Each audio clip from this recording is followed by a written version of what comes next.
Bismillahirrahmanirrahim. Assalamualaikum warahmatullahi wabarakatuh.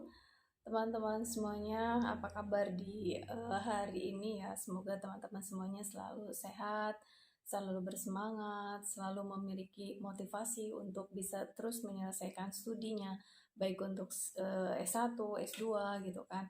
Nah, yang kedua saya ucapkan terima kasih banyak banget buat teman-teman yang sudah mensupport channel ini dengan suka nyimak, kemudian nonton gitu ya, bahkan mengikuti beberapa channel ini, mengikuti beberapa konten channel ini.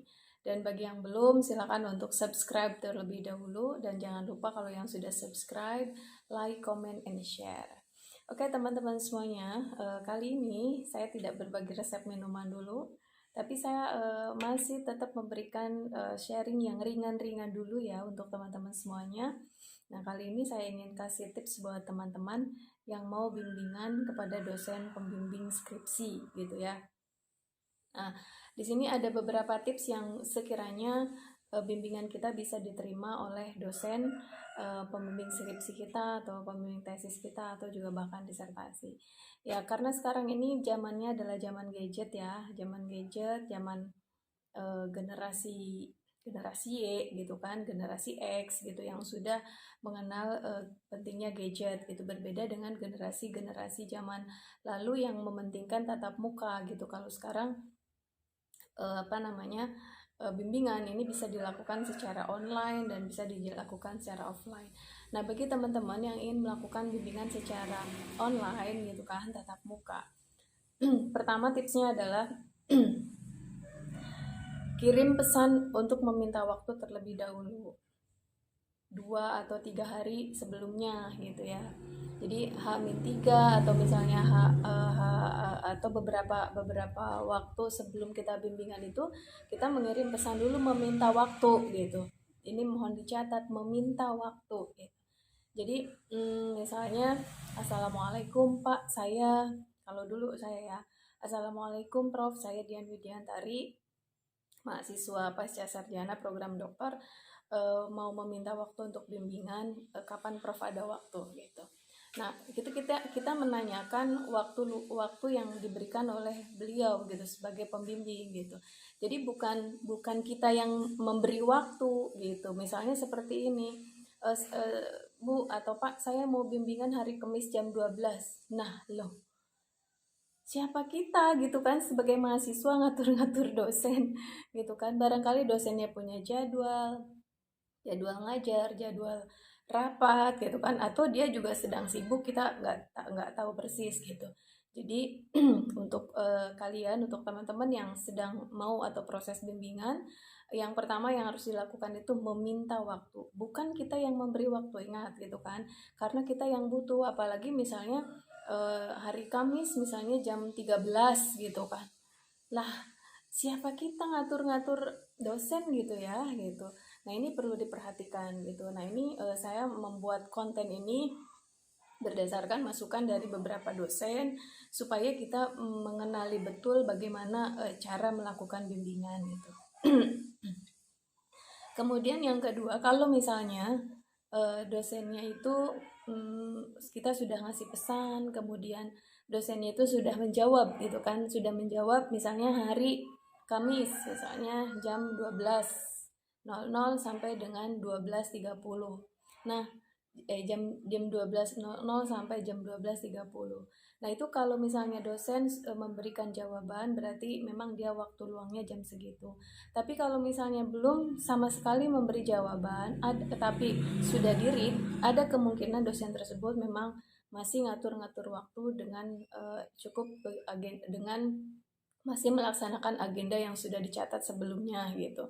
Jadi ditunggu saja, nanti juga akan memberikan akan memberikan jawaban, kecuali kalau misalnya sudah 3 hari tidak ada jawaban, ya diingatkan kembali untuk meminta waktu gitu. Nah, kemudian yang kedua, kalau misalnya sudah ngasih waktu jam 12 sampai jam 12.30, maka kita diberi waktu 30 menit itu.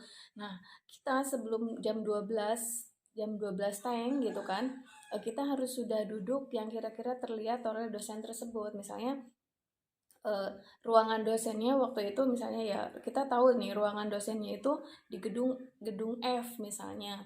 Nah kita ke gedung F kemudian udah tunggu di lobi, udah duduk aja di situ supaya kelihatan.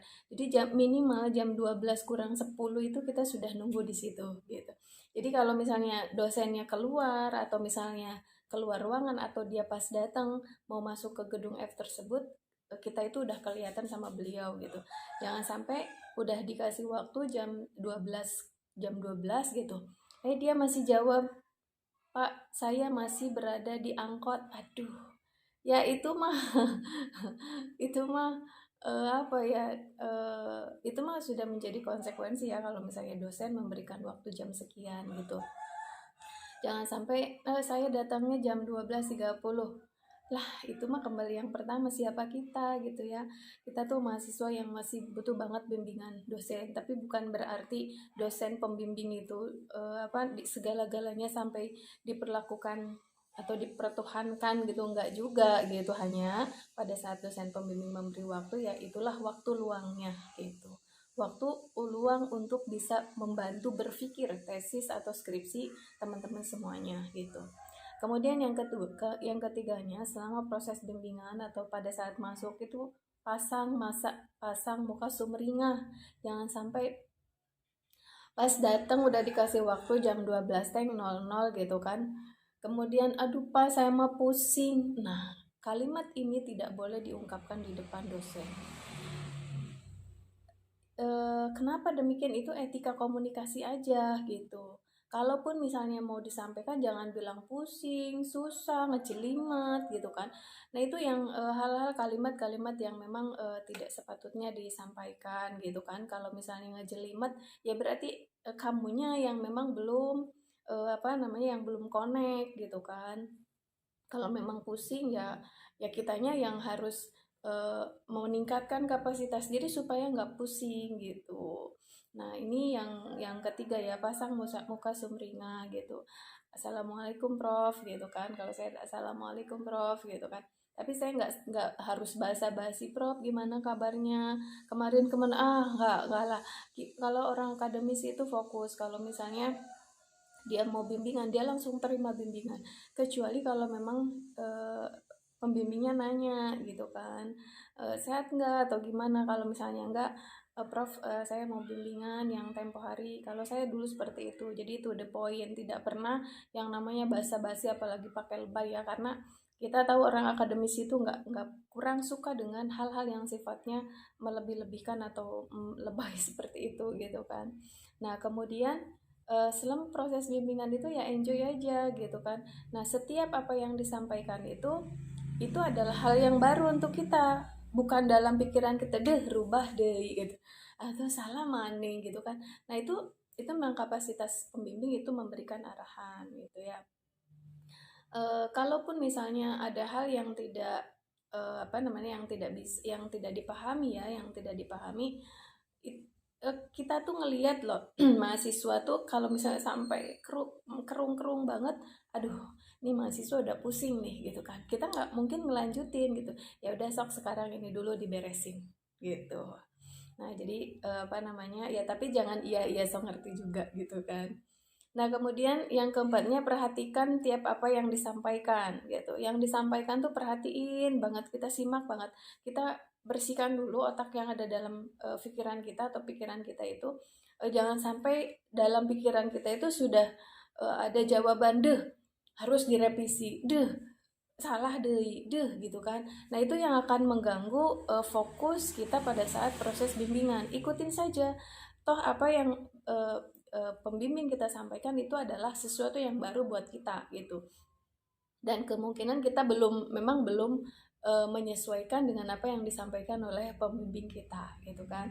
Dan jangan lupa yang kelima itu sambil dicatat, kitanya bawa catatan, udah siapin kertas, udah siapin pensil. Jangan sampai pas mau bimbingan gitu kan, Pak, punten pinjam pensilnya. Aduh, kalau mau tempur tuh udah bawa senjata semuanya ya, udah lengkap senjatanya gitu. Jangan sampai sakadapa udah ngomong panjang lebar, sebentar Pak saya ambil pensil dulu. Aduh, kenapa nggak disiapin dari pas sebelum masuk gitu kan.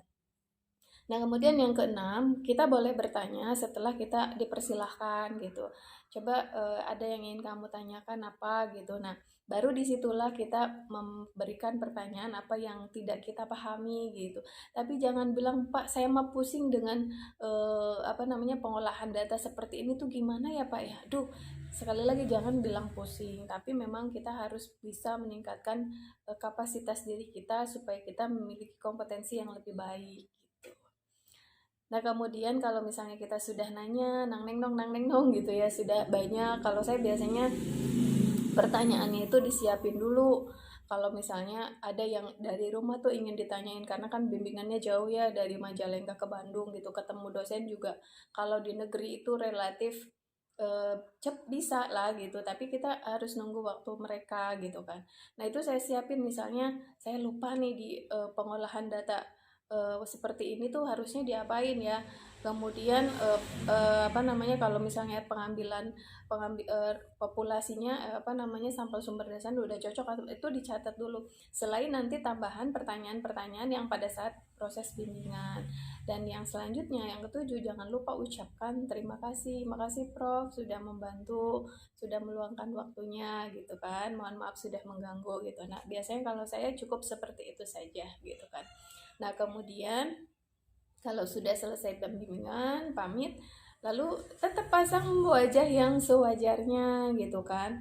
Pamit pada ada yang di sekitar, karena biasanya kalau saya bimbingan itu kan beliau itu punya satu ruangan tapi di situ ada stafnya gitu kan, atau misalnya ada teman-teman yang ngantri kayak kita gitu. Kalau dulu waktu saya bimbingan tuh ngantri gitu kan, mau bimbingannya ke Prof Anu, iya gitu kan, kita tuh nunggu ya berurutan kayak di apa dokter, kalau ini udah masuk kita geser ke sini, digeser ke sini, ya ini udah keluar. Nah, pas kita keluar itu kita pamitan sama yang di luar itu gitu ya, permisi. Nah, itu jangan sampai aduh saya mah belum di ACC ini, aduh saya susah banget ya misalnya. Nah, itu memang apa yang disampaikan oleh dosen pembimbing itu maknai sebagai sebuah hal yang memang akan memperbaiki kita gitu, akan membantu menyelesaikan studi kita gitu. Nah, itulah tips bimbingan dari saya ya, berdasarkan pengalaman-pengalaman saya sebagai mahasiswa tentunya. Nah, ini bisa diterapkan juga oleh teman-teman semuanya gitu ya, karena ini sifatnya juga apa ya, normatif lah gitu ya, memang mestinya juga seperti ini gitu.